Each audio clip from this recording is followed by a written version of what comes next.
मस्जिद के अंदर सफ़ों में मुख्तलिफ़ जगहों पर कुर्सियाँ पड़ी होती हैं, एक मखसूस जगह पर नहीं। क्या इससे सफ़ मुकम्मल रहती है या टूट जाती है?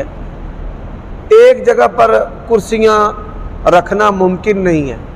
जैसे जैसे नमाजी आते हैं उनमें कुछ माजूर होते हैं, वो बाद में कुर्सियाँ रखते हैं, तो इससे अल्लाह ताला ने चाहा तो सफ़े नहीं टूटेंगी। ये इस्तिरार मजबूरी पर महमूल अमल है, इससे सफ़े नहीं टूटती।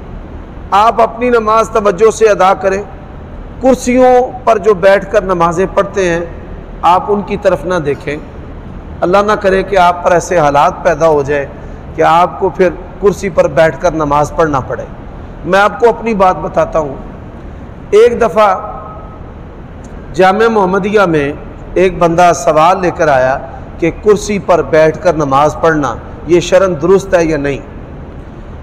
तो मौलाना अब्दुल हमीद साहब हज़ारवी जो इदारे के मोहतमम थे, फौत हो गए हैं रहमतुल्लाह अलैह, उन्होंने वो सवाल मुझे दे दिया कि आप इस पर फतवा लिखें।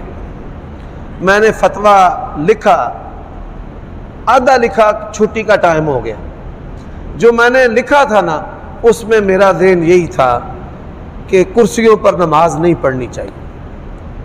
अब अल्लाह ताला भी कई दफ़ा उलमा को सीधे रास्ते पर डाल देता है। अब आधा फतवा छोड़कर मैं घर चला गया। अल्लाह की शान, शाम के वक़्त मेरा एक्सीडेंट हो गया, गोडे गिट्टे छिलकते सारे।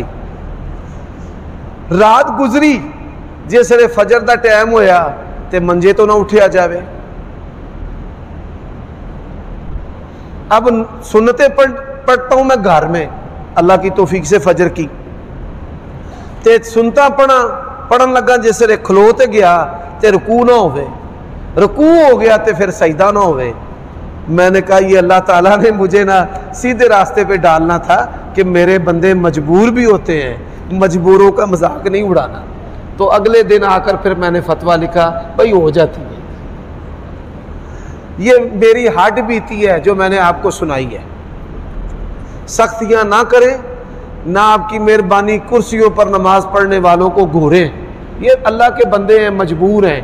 कई लोगों ने स्टील के गोडे पवाए ने, कई ने दिल दे विच बैटरी पवाई है, कई वाल पवाए ने, कई बाईपास कराया है। मुख्तलिफ बीमारियां हैं और बीमारियां आने वाले हालात में और नई से नई बीमारियां आती जाएंगी।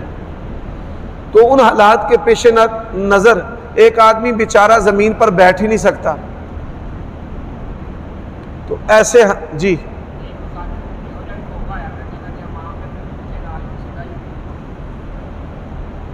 प्यारे अब्दुल मन्नान नागी साहब कह रहे हैं कि कई मसाजिद में इमाम के बिल्कुल पीछे कुर्सी रखी होती है। अगर तो कुर्सी वाले के अलावा बंदा ही कोई नहीं,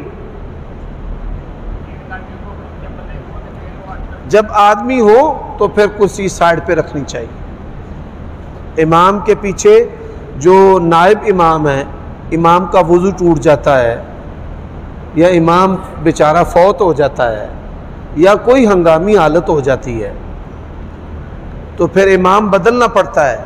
तो पीछे उसके वो बंदा खड़ा हो जो नमाज सही पढ़ा सके।